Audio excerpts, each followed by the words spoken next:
દવિયાભાઈ આવી ગયા છે અને કેમ મજા આવી ગઈ દવિયા કે દાદાને દર્શન કર્યા હતા? દાદાને દર્શન કરી લીધા? હા એમ કર્યું ને. હા હલો યુટ્યુબ ફેમિલી, કેમ છો? મજામાં રહેશો? તો બધાને જય માતાજી, જય સોરાપુરા દાદા. તો મિત્રો અત્યારે જો સવારમાં આપણે બ્લોગ સ્ટાર્ટ કરી દીધો છે. તો બધાને જય માતાજી, જય સોરાપુરા દાદા. તો મિત્રો આજે આપણે ઋષિ પાયસમ છે, તો આજે આપણે રજા રાખી છે દુકાને, કારણ કે આખા વર્ષની અંદર જે આપણાથી જીવજંતુનું જે આપણે પાપ લાગ્યું હોય એ આ દિવસે આપણે જો એક દિવસ રહીને તો એને આપણને પાપમાંથી મુક્ત થઈ જાય છે. બરાબર ને? હા બરાબર. હા દવિયાભાઈ આવ્યો છે. જય માતાજી. જય માતાજી. મેડમ અમારે જો અત્યારમાં વાળવા મળ્યા છે, રૂમ સાફ કરવા મૂકીને વહી ગયા. જો કેવું થયું છે બધી. અને હું કહું, હા તમારે તો કઈ પાછળ રહેવી નથી. આપણે ભૂખ્યા રહી ન હોય કે પણ આમ પાયસમની પાડીએ ને એટલે એનું પૂન આપણને મળી રહે.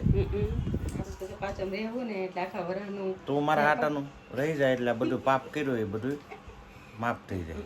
તમે રહ્યો ને તો કહેવત છે કે તમે રહ્યો ને તો મારું અડધું ઓલું મળે ફળ. એવું ન હું હોય, રહું તો તમને ફળ મળે. કહેવત પતિવ્રતા નારી વહી રહી ને એટલે બધું હાલે. ઘર ભેગું થાને ભાઈ. આ દ્રવ્યભાઈ આવી ગયા, દાંત કાઢે છે. હું આજે જાઉં કે જવાનું તો હવે કંઈક થોડીક વાર પછી વિચારી દઉં. હાય મજામાં ને? આ તો તમે સોમનાથ ભોગી ગયા. તો મિત્રો અમારે સોમનાથનું અમે તૈયારી કરી છે પણ કઈ અંજળ આવતું નથી. 2-3 વારથી નક્કી કરીને બેન દે છે, તો હવે ભોળા દાદાની જે દયા હશે એમ થાય. આવતે શ્રાવણ મહિનામાં તમારે અંજળ નો આવ્યું એમાં હું એકલો જવાનું કહું ને એટલે વાંધો આવે છે. હું કઈ એવું નથી. તારી નજર પડી ગઈ છે. મારી નજર એવી છે જ નહીં. તો કઈ નહીં મેં તો કીધું તું જવાનું થાય. કારણ કે 2-3 વારથી નક્કી કરીએ છીએ બેન જ રહેશે. આવું બધું છે મારે કરીને નતું આવું, કેમ કે બહુ ગળદી હોય ને થાકી જાય એટલે અત્યારે ટ્રાફિક ન હોય, શ્રાવણ મહિનામાં ટ્રાફિક હવે તો તમારા દોસ્તારે તમારે જાવું છે ને મારે ક્યાં આવું અત્યારે? એ તો અમારે જવા પછી છે ને કે કેવું લાગે ને તો હા નાટો મારી બપોર પછી જોઈએ. હવે પાકો નહીં પણ હવે જાય પછી ખબર પડે. એ તો લાગશે જાવું. તો મિત્રો એવું બધું છે. તો આપણે આખો દિવસ આ રજા છે, તો તમને આ નવું બતાવ્યા કરશું. ત્યાં સુધી આપણે બ્લોકમાં રહીજો. તો મિત્રો અત્યારે તો આમાં દ્રવ્યભાઈ ને બંસીબેન નાસ્તો કરવા મળ્યા છે. દ્રવ્ય મને દે ની બેટા, હે મને દે ની, મમ દે મને દે. છોકરો દેવામાં તો બચારો સારો છે, દાનવીરનો દીકરો છે. તો આવું બધું છે, નાસ્તો કરે છે અને મેડમ ઓલે રૂમમાં કામ કરે છે.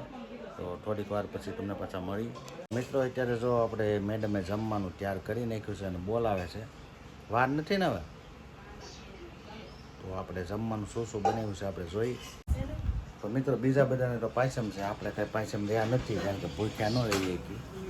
અને મેડમ જો ભાખરી બનાવે છે ફરાળી, અને આ બધું જો તૈયાર છે.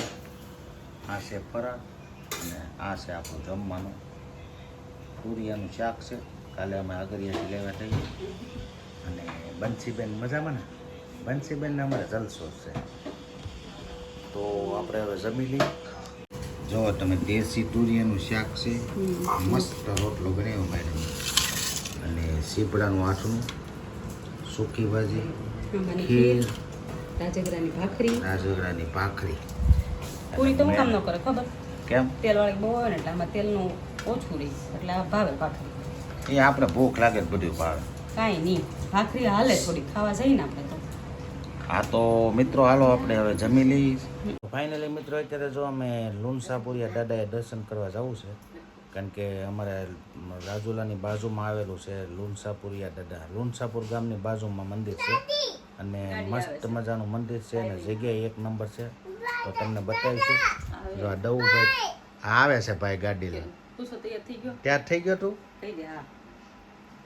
થઈ ગયો ત્યાર? સરસ. તો મેડમ અમારે તૈયાર થાય છે. હાલો જલ્દી તૈયાર થઈ જાવ એટલે આપણે, કારણ કે આ વખતે અમે નહોતા ગયા કારણ કે ટ્રાફિક હતી બહુ ને વરસાદ હતો, એટલે દવુભાઈને હિસાબે અમે નહોતા ગયા. એટલે તમને અત્યારે જઈને પાછા બતાવી છીએ, તમને દર્શન કરાવી. મિત્રો જો અત્યારે ગાડીમાં બેસીને આપણે જવાનું છે સંગીતા વાટે છે. હવે સંગીતા આવે જો આપણે નીકળી જઈએ. તો એવું બધું છે, બાયુને બહાર લાવીને એટલે બહુ અઘરું છે. મિત્રો જો અત્યારે નીકળી ગયા છીએ અને વરસાદ થઈ ગયો છે ચાલો, ધીમો ધીમો વરસાદ ચાલુ થઈ ગયો છે. દવું પલ્લી નહીં જઈ ને? પલ્લી જવું? દવું ભાઈ પલ્લી જવાનું કહે છે.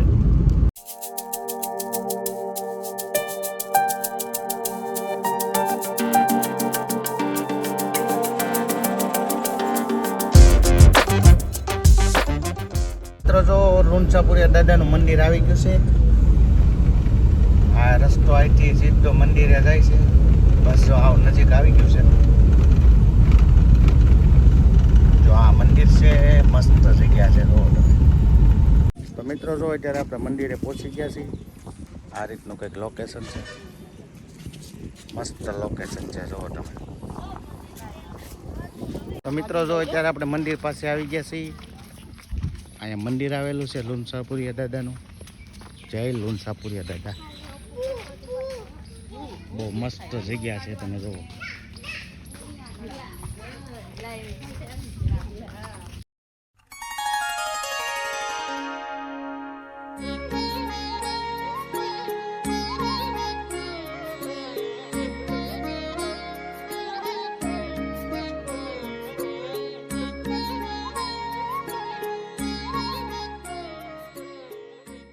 અત્યારે તો આપણે લુણસાપુરિયા દાદાના દર્શન કરી દીધા છે. તમે પણ દર્શન કરી લો. જય લુણસાપુરિયા દાદા.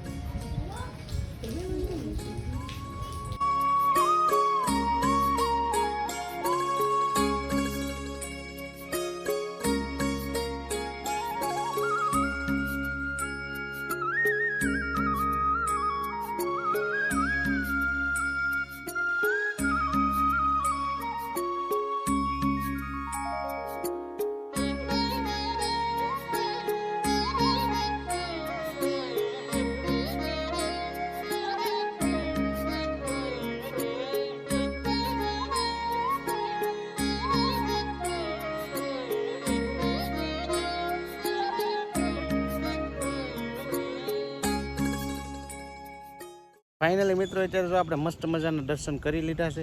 અને તને મજા આવી ગઈ ને? મજા જ આવે ને. તો મિત્રો તમને જો આ દર્શન કરીને મજા આવી હોય તો કોમેન્ટમાં જય લુણસાપુરિયા દાદા જરૂરથી લખજો. અને આ બાજુ આવો તો દર્શન કરવા આવજો અમારા લુણસાપુર દાદા. જો તમે કેવું મસ્ત જગ્યા છે. તમને આનંદ થઈ જાય ને. તમારે આમ અહીંયા આવીને ખાલી બેહો તો તમને શાંતિ થઈ રહે એવી જગ્યા છે. બહુ વિશાળ જગ્યા છે.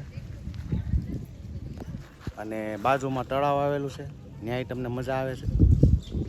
બાજુમાં તળાવ છે, અહીંયા પાછળ તળાવ આવેલું છે, આની પાછળ. અને એકદમ મસ્ત જગ્યા છે. જુઓ તમે. એમાં આપણે હાથમને દી આવી તો એ બહુ મેળો હોય કા ટ્રાફિક હાલા પાયસમ. આજે પાચમ છે આપણે. આજ પાયસમ છે, પણ જે આપણે ઓલી નાગપંચમી આવે ને ત્યારે તો અહીંયા આપણે પબ્લિક અમાઈને એટલી બહુ ટ્રાફિક હોય છે. અને બધા બહુ મેળો હોય એટલે બધા બહુ માણસો આવે. ચલો દ્રવભાઈ આવે છે મને મળવા. અમારે દ્રવ્યભાઈ જો આવે છે. તો દાદા વગર હાલે. આવ દ્રવ. હાય. દ્રવ મજામાં ને? મજામાં ને? તો દ્રવ્યભાઈ આવી ગયા છે. અને કેમ મજા આવી ગઈ દ્રવ્ય કે? દાદાને દર્શન કર્યા તે? જે કર્યું ને. દાદાને દર્શન કરી લીધા? જે કર્યું. હા એમ કર્યું ને. હા ડાયોડાઈઝ તો દ્રવ્યભાઈ દર્શન કરી લીધા છે.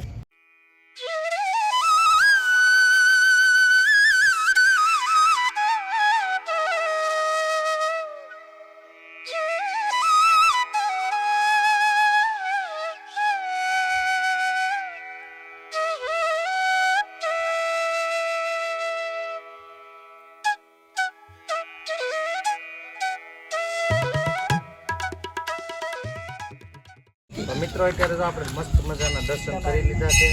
અને બહુ આનંદ આવી ગયો. તને મજા આવી ને? મજા જ આવે ને. ભગવાનના ધામમાં કોને મજા ન આવે? તમે ક્યાં ના કહેતા હતા? તમને દર્શન કરાવ્યા છે. તમે પણ જય લુણસાપુરિયા દાદા કોમેન્ટમાં લખવાનું ભૂલતા નહીં.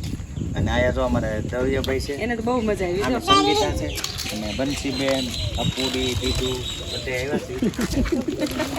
બધાને જય લુણસાપુરિયા. મિત્રો અત્યારે જો ઝરમર મેહુલો ચાલુ થઈ ગયો છે. અને હવે આપણે જવાનું છે ઘરે. તો હાલો જાવું ને મેડમ? દવુભાઈ હાલો હવે આપણે ઘરે જવાનું છે. તો હાલો આપણે ગાડીએ જઈને હવે આપણે નીકળી છીએ. કારણ કે હવે ધીમો પાછો વરસાદ ચાલુ થઈ ગયો છે.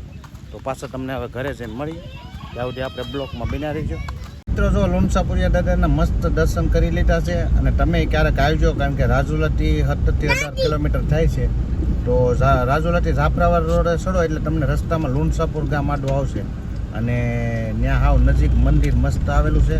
તો એકવાર તમે દર્શન કરવા જરૂરથી આવજો.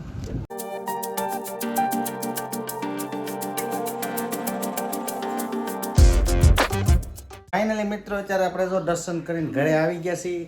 અને કેમ મજા આવી ગઈ ને છેલ્લે મજા આવી ગઈ ને મજા તો જેવી કયો એવી છેલ્લે પોલીસ વાળાએ રોક્યા હતા એટલે 3000 નો દંડ આવે એમ હતો પણ માતાજીની દયાથી વાંધો નથી આવ્યો. ઢૂંઢસાપુર દાદાએ બચાવ્યા કયો હા એટલે આપણે મફતમાં નીકળી ગયા છીએ એટલે વાંધો નહીં પણ બહાર જઈ તો ધ્યાન રાખવાનું કારણ કે સંતોષ ગાડી આપતો હતો ને એની પાસે લાયસન્સ નહોતું નતો કઢાવ્યું નથી ને હવે કઢાવવું જ જોઈએ. અને મારે લાયસન્સ હતું પણ મને પગ દુખતો હતો ને એટલે સંતોષને હાંકવા દેવી પડે પણ હવે વાંધો નહીં જાતી વખતે કાંઈ હતું નહીં મળતા અચાનક દેખાણા પોલીસ તો દાદાએ બહુ દયા કરી દીધી છે. દાદાએ માતાજી જ હા દાદા અને માતાજીની દયાથી આપણે આવી ગયા ઘરે હાજર નેરવા તો બ્લોકમાં બિનારી છે. તો ફાઇનલી મિત્રો અત્યારે જો અમે જમી કાઢીને હાવ થઈ ગયા છીએ ફ્રી. મેડમે મસ્ત મજાનું જમવાનું બનાવ્યું હતું અને આજ તો અમે દર્શન કરીને હાવ ધન્ય થઈ ગયા છીએ. અને તને મજા આવે ને મેડમ? તો મજા જ આવે ને ભગવાનના ધામમાં કોને મજા ન આવે? મજા આવી ગઈ હતી. થોડુંક પોલીસ વાળાને તો આવું નતું પણ હવે પણ હું તમને લઈને ગઈ હતી તે કીધું લાવવું તો પડે. તો જો ભગવાનને ધ્યાન આપ્યું ને આપણું થોડીક રસ્તામાં તકલીફ થઈ ગઈ હતી પણ એ દાદાએ બધું રેડી કરી નાખ્યું અને હવે થોડોક બ્લોગ મોટો થતો જાય છે. તો આ વિડીયો જો તમને ગમ્યો હોય તો લાઈક કરજો, શેર કરજો, કોમેન્ટ કરજો અને નવા વિડીયોમાં હો તો સબસ્ક્રાઈબ કરી દેજો. તો બધાને જય માતાજી, જય સુરાપુરા દાદા. આવજો. આવજો. કાલે આપણે ફરીથી પાછા નવા બ્લોગમાં મળીએ. ત્યાં સુધી બાય બાય.